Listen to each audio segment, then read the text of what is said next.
Hey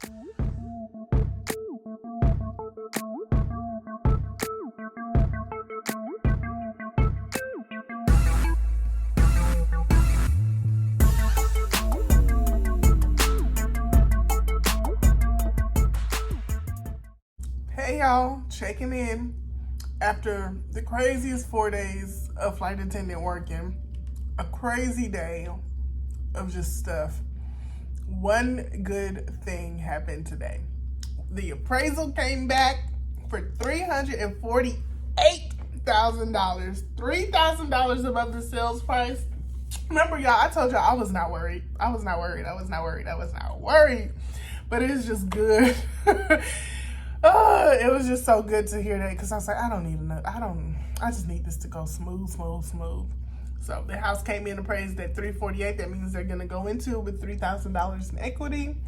Hallelujah, congratulations. And that kind of makes me, the seller is probably mad that they didn't list it for even more, you know? Well, I mean, nah, they still good. They good. Anyways, I just wanted to give y'all that update, because that was really the only good news of today. All right, on to the closing table. Hey y'all, so it's a few days before we're supposed to be closing. I think the last time I talked to y'all, the appraisal came in $3,000 above. So, go ahead, yeah, you're good. I sent Jed, the loan officer, a text message this morning like, hey, I still haven't received the clear to close, because usually we receive it at least 3 days prior to closing.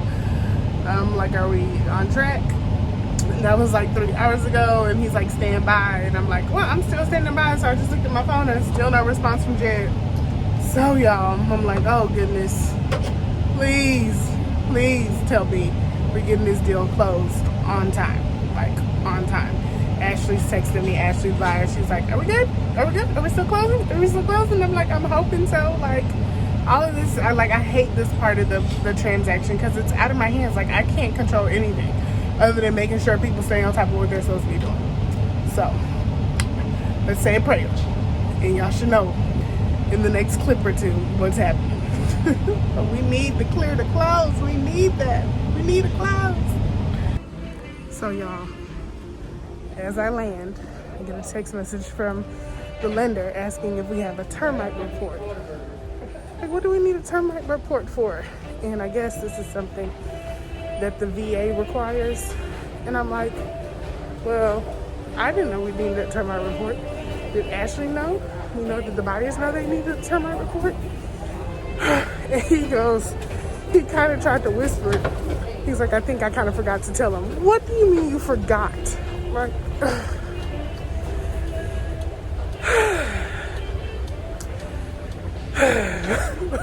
I'm like, breathe, Alexia. So we're 2 days out from closing, and he's like, let me hurry up and try to call a termite guy and see if they can go out today. Yeah. My nerves bad. That just made my whole nerves bad. Okay, now that I've had time to calm my nerves a little bit, I called Ashley and I just gave her an update. So, just to give y'all the backstory, right? Well, it's no backstory, but every different loan type is going to have different specifications that they ask for throughout the process. That's, you know, just different reports and different things that you want. So if you have a VA loan, or FHA loan, a conventional loan, a USDA loan, whatever loan you're using, it's always going to be different, because they all have different things that they want to verify and, you know, all kind of stuff. So basically with this VA loan, they need a termite report. And this is just something that I've never experienced before. So I didn't know that, nor is it my job, because it is the lender's job to say, okay, this is everything that the VA people are asking for to approve this loan. So they have a list of things and they know on their end. Like, I don't have anything to do with that. So basically, like I was telling y'all, I texted Jed this morning Well, really, I sent him an email a few days ago and he never responded.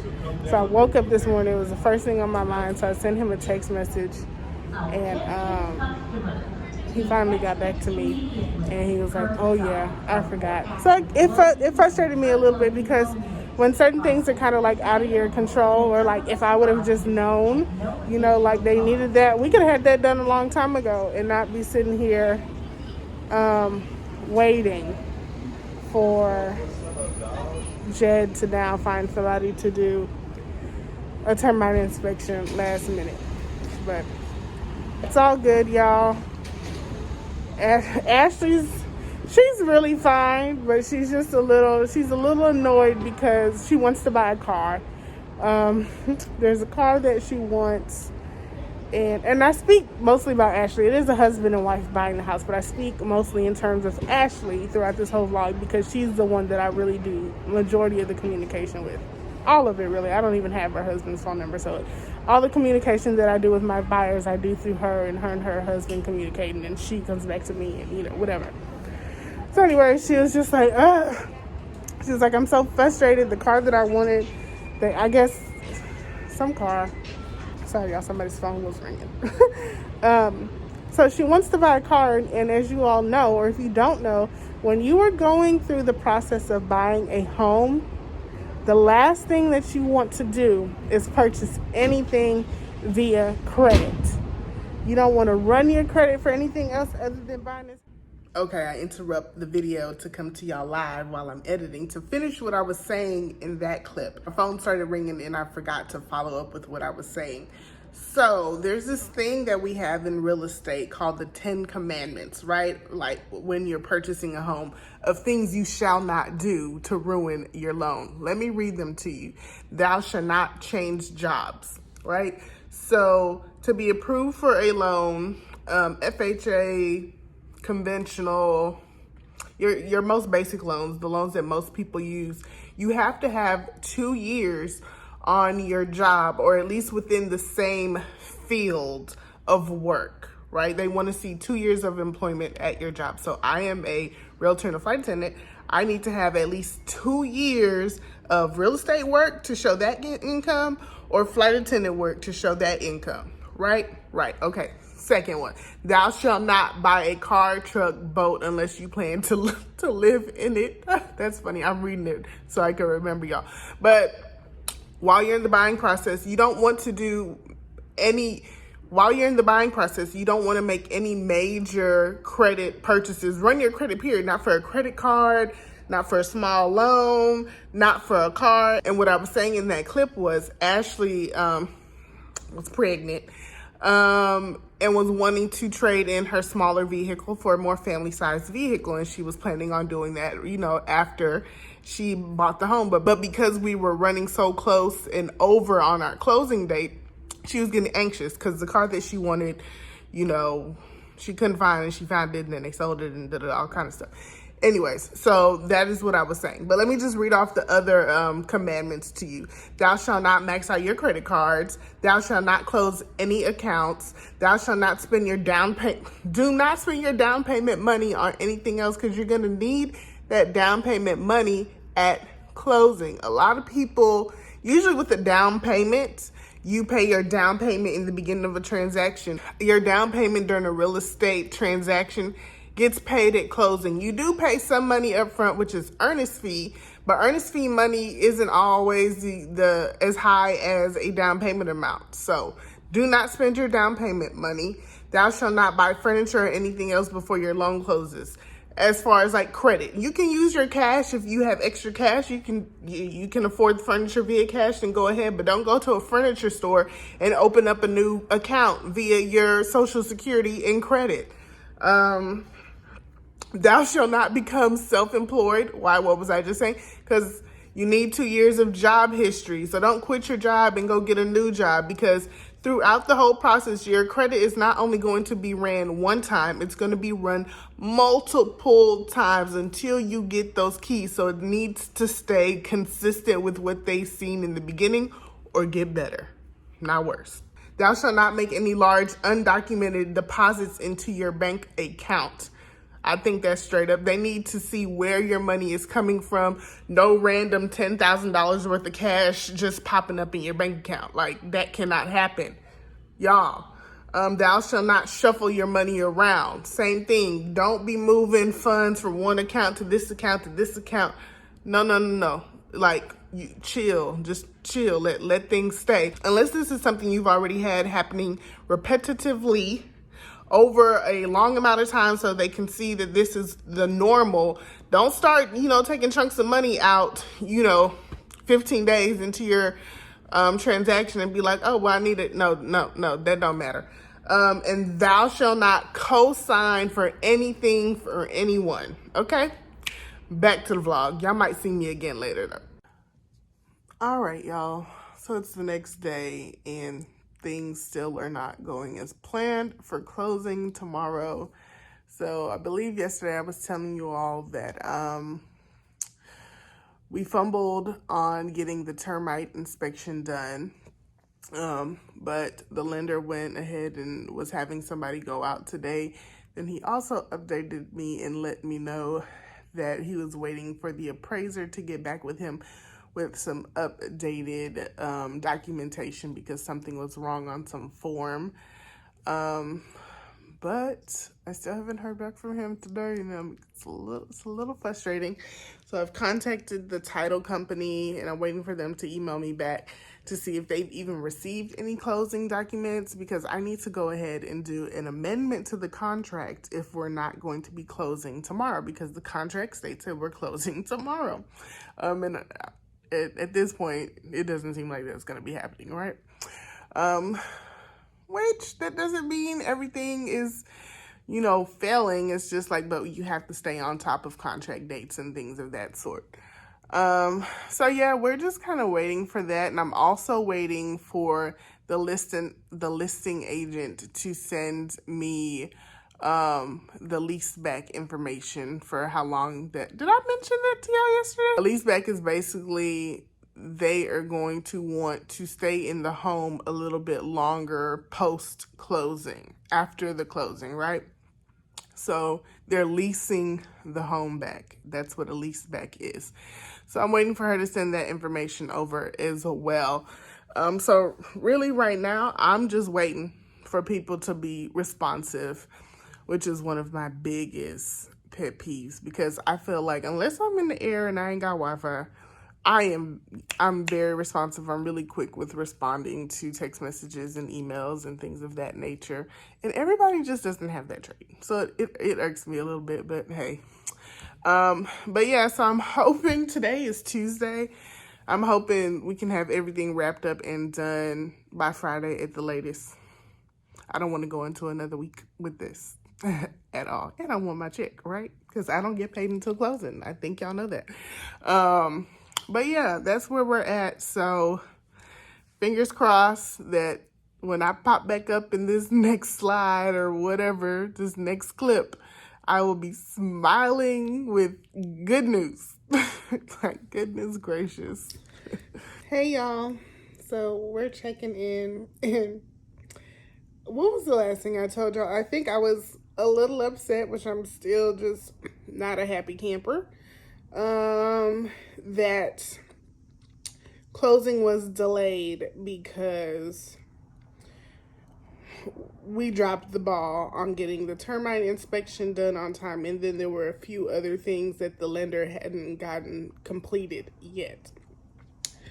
So fast forward to getting over that, and then saying, okay, you know what? It's not a huge deal, luckily, because my buyers were planning on moving back from California immediately, right? But she did already have utilities set up. She had contractors hired to go in and paint and do things in the home. She's like 9 months pregnant, getting ready to give birth. She wants to be able to trade in her current vehicle for a bigger vehicle so she can fit all of her babies in her car. And these are just things that can't be done until she is closed on this home. So she's a little highly frustrated, which I get. I totally get, you know, some things are just out of our control. So we went ahead and pushed back the closing date to the 23rd, which should be, I think, Tuesday or Wednesday the week after, because we were supposed to close yesterday. Today is the 17th. So we were supposed to close yesterday. So we went ahead and extended closing to next week, a week later, basically. Which works out good for the sellers because the sellers went ahead and finally found somewhere to move. I guess they rented an apartment somewhere, and they weren't going to be able to start moving. They weren't going to get their keys to that apartment until the 22nd.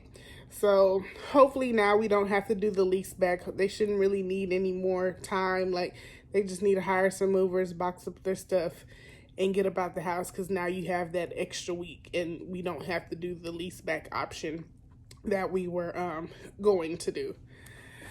So we got all of that settled, right? And then the closing documents, the preliminary closing documents were sent to my buyers, Ashley and Jaron, from the lender. And boy, oh boy, so I got a text message from Ashley because she got the documents pretty late at night, like 9 p.m. or something the other night. And she was like, Alexia, she was like, I'm about to call the lender and give them a piece of my mind. She's like, the numbers are so much higher than what we discussed. And I'm like, okay. So, and I was halfway asleep, y'all, honestly, because I had an early wake up the next morning because I was flying. So I was like, okay, wake up, Alexia. I was like, send me the closing documents, because I don't always get a copy of the closing documents because it's, I mean, the numbers, it really isn't so much of my business. You know, like, I negotiate how much we're going to sell the house for and how much closing costs you'll get, but the actual breakdown of all those other numbers, that's all the lender. So I don't technically need to see a copy of it, so they don't send me a direct copy of it. But she sent it to me, and her closing costs are like a little less than $10,000, and that does include the seller contribution. So her total closing costs are like $21,000 or something. But for whatever reason, I guess the lender told her or gave her an estimated number that it would be more like 7. I don't know where he got that from. I don't know what numbers he was plugging in doing, but he had put the idea of $7,000 in her head for closing. But then the bigger thing besides that, because it's like closing costs, like, okay, that's a one-time payment. And if some other numbers came up last minute or something cost a little bit more than, you know, we thought, or whatever fee is here and here and here, okay, like, we can be a little upset about it, but it's a one-time payment. You have the money to pay it, so okay, and then we can see what credits he might be able to provide, or, you know, whatever can be done.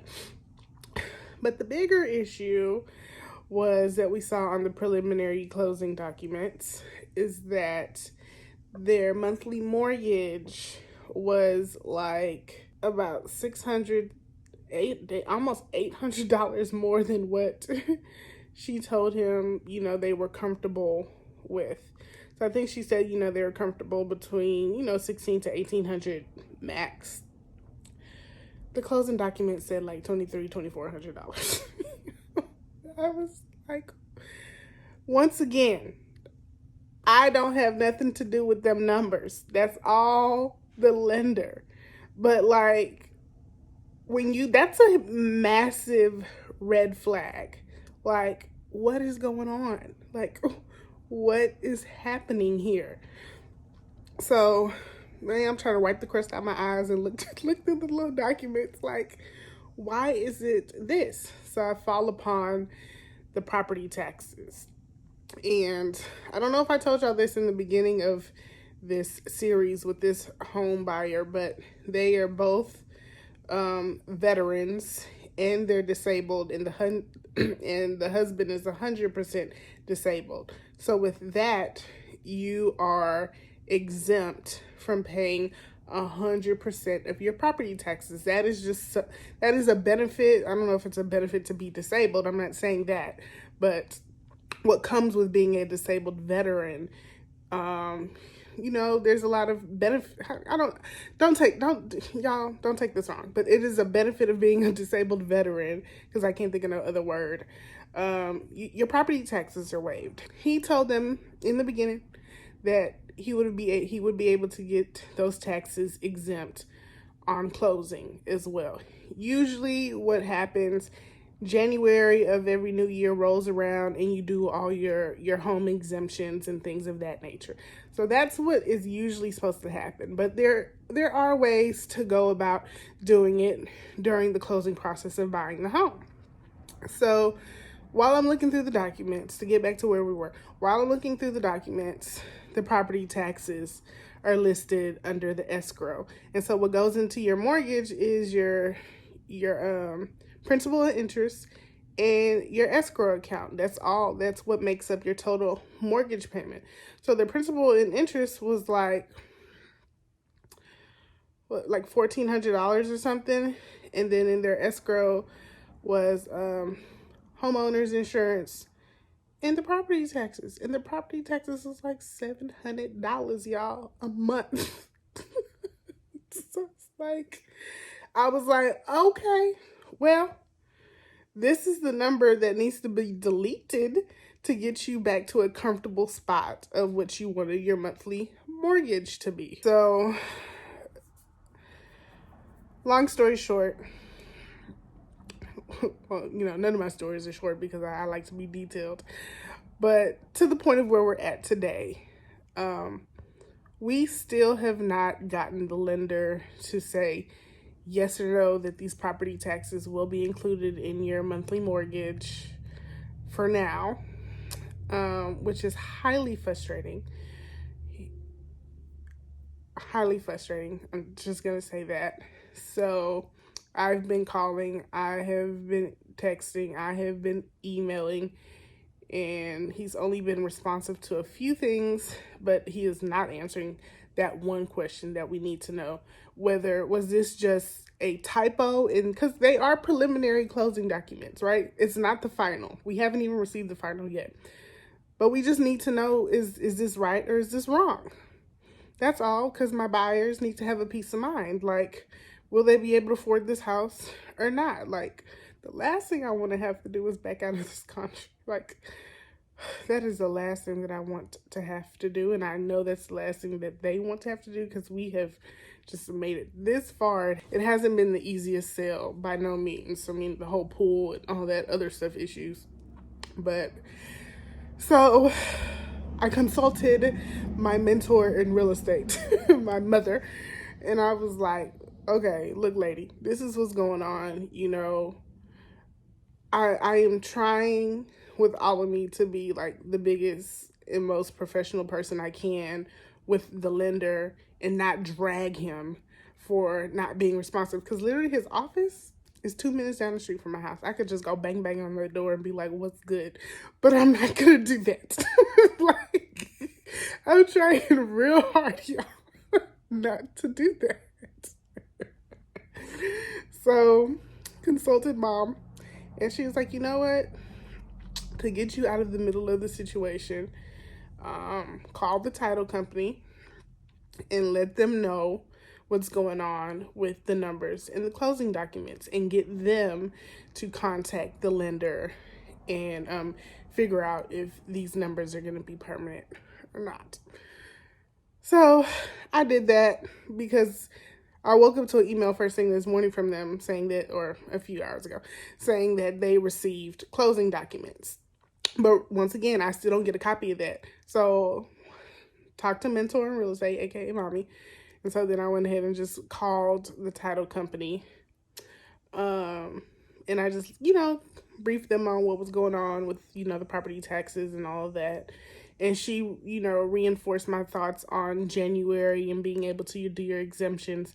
But I mean, even if we do that, like, they probably wouldn't have to pay their first mortgage payment until November December, then January, then, you know, whatever. So it would only be a few months of them having that high mortgage, but you just don't want to do that anyway at all. Like, we don't want to do that because you as the lender, you gave your word that you would be able to get these property taxes exempt during the closing process, during the loan process. So title company said, okay, I'm going to get the loan processor, let her be aware of, you know, what's going on. And before we get the final closing documents, I mean, so during, just educate y'all a little bit more. During this point here, right? So the lender sends the title company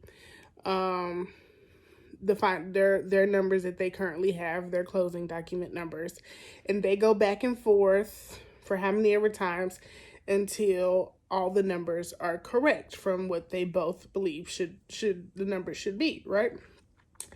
So that's the process that we're going through now. So that's why I've been emphasizing that preliminary document could just really be wrong, because with the lender, there's a loan officer, which is who I'm upset with, and then he has a processor and an underwriter that, you know, work with him to get these loans complete. So it's the loan processor person that sends these documents. And a lot of time with these type of documents, it's kind of just a template, and they're just filling in the blanks, and they don't necessarily know every single detail of the loan. You know, so she's just looking at this sheet and she's looking at this sheet and saying, okay, this number gets plugged here. And maybe she didn't realize that property taxes should be exempt. So it could really just be a typo. Oops, I didn't know, let me delete that. But the bigger issue is that we're not getting communication of, ooh, is it just a typo, or were you not able to get these exempt? Like, we need to know. We need to know. So anyways, I gave it over to title. I said, look, talk to the lender, please. Try to just make sure before you send a final CD, you know, that these property taxes are exempt if they should be exempt. And if they're not, let's have some communication come to my buyer so she can have a peace of mind. You know, you just, as a real estate agent, well, as Alexia, I like for things to go smooth, and I know that everything isn't going to go smooth. That's just life. But I like for things to be professional and well done, and I like to go above and beyond. That's just who I am. And luckily, my buyer knows that these situations that are happening are just they're out of my control. But I still don't like for her to have a bad experience, because one, I recommended her to this lender. You know, I've never had these issues with him before. But, you know, for me, it's just a little like, damn. Like, you know, we're going through this just because you got an ego over here and you don't want to respond. So, only upside to this is that the title company has closing documents. So we are going to be closing as long as Ashley is okay with what those final numbers say. Ashley and Jaron, as long as the buyers are okay with what those final numbers say. And I'm hoping that they say something that she is willing to agree upon. So, anyways, y'all, I'm worn out from this one. I am.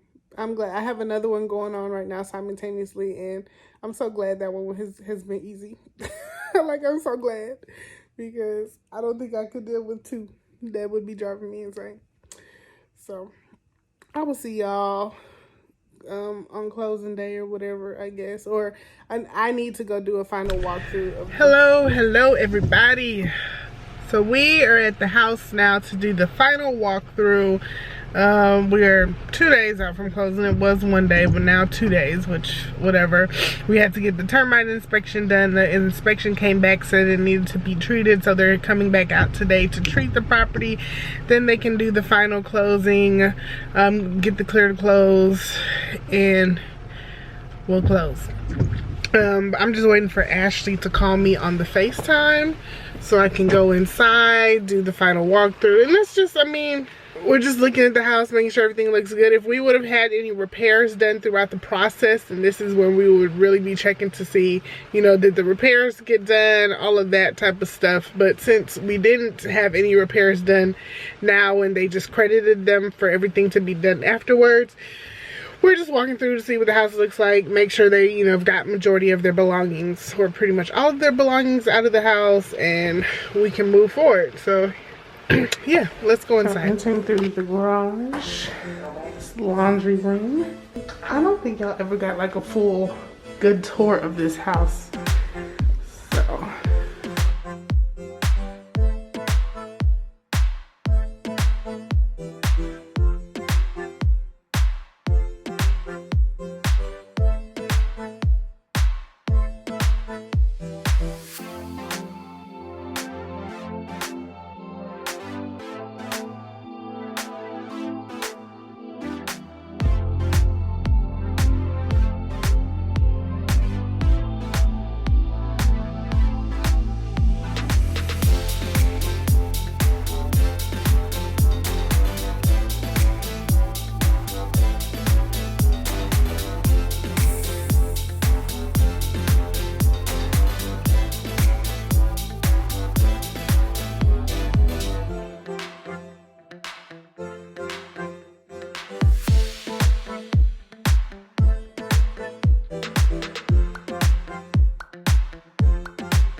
okay, y'all, totally different facial expressions. I look happy. That is because I'm recording this video like 4 days after we have finally closed on the house that I never thought we were gonna close on. And honestly, I should have like been recording while all of this was going on. My brain just couldn't handle everything that was happening.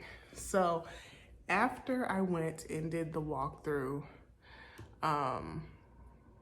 I had finally got in contact with the lender, and like I was saying, the preliminary closing documents were just incorrect, you know, but it took him like literally a few days just to say that, like, you know, that the taxes wouldn't be on there, blah, blah. So the numbers were good. And then, come to find out, we still went back and forth with the taxes a few more times. Like, I don't know what the whole ordeal was. Like, at that time, I was like just literally just almost tapped out. Like, I didn't really want details because, like I've been saying, there's nothing that I can really do.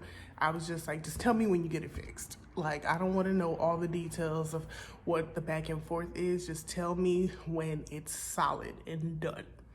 So, that happened.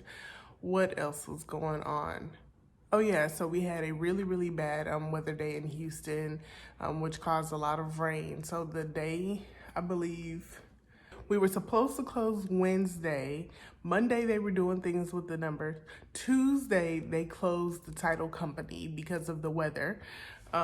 It floods in Houston. They're in the area where it floods a lot. They didn't want to have to travel to the office just in case it was flooding. Okay, get it. But that postponed our closing day yet again.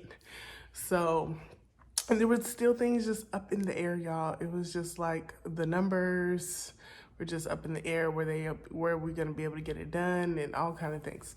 So then Wednesday comes around and title company is finally sending me the final numbers and like, okay, we're getting it done. We're gonna schedule for the mail out, you know, for 2 p.m. the next day. I get a call, text message. I get some type of communication from Ashley that says, Alexia, I'm going to the hospital. The baby's coming. I was like, no. What do you mean? Like, you have to sign these documents. Like, tell baby girl to chill. Like, chill for a second. Baby girl was not chilling, y'all. So got in contact with the title company. It was like, okay, look, we have to figure out how to get the notary, because it was going to be a notary anyway. We have to figure out how to get the notary to the hospital for them to sign, and they'll just have to sign at separate times. Because Ashley had the baby Thursday morning. We ended up having the notary go to the hospital at 2 p.m. after Thursday. Ashley signed, Jaren signed, and they ended up buying the car the same day. Remember this whole ordeal, y'all. It was just a lot. But we got it done. Glory to God. We got it done. We're closed. All is well. They're still in California right now. We ended up getting the keys and gave it to one of her friends, and she was able to put a lockbox on the door so Ashley can still have all the contractors come to the house and get things done before they come down and move in. So everything worked out just like I knew it would. Everything really did work out, but it was just highly stressful. The one thing about real estate, or just life period, you should be learning through every experience you're going through. So I've been a real estate agent for 4 years, and by all means, I don't know everything.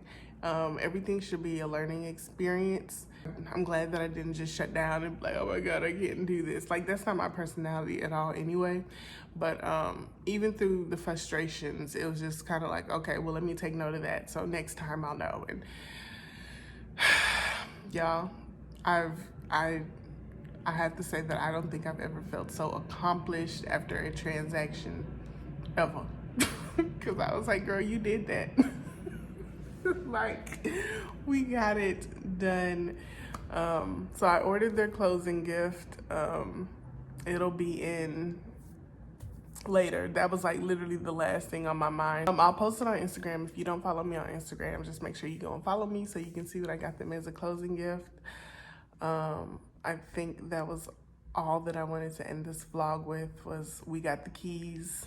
I haven't been able to see them since like August, but we got the keys. They closed. Oh, I wanted to tell y'all their final numbers. Hold on. Okay, so when it was all said and done with the property taxes, they did have to put, I think, the last 2 months or 3 months of property taxes into the escrow, but that's going to be getting refunded to them come January. The mortgage payment is an amount that they were comfortable with, and at closing, they paid, let me tell y'all, they paid a total of $1,953.50.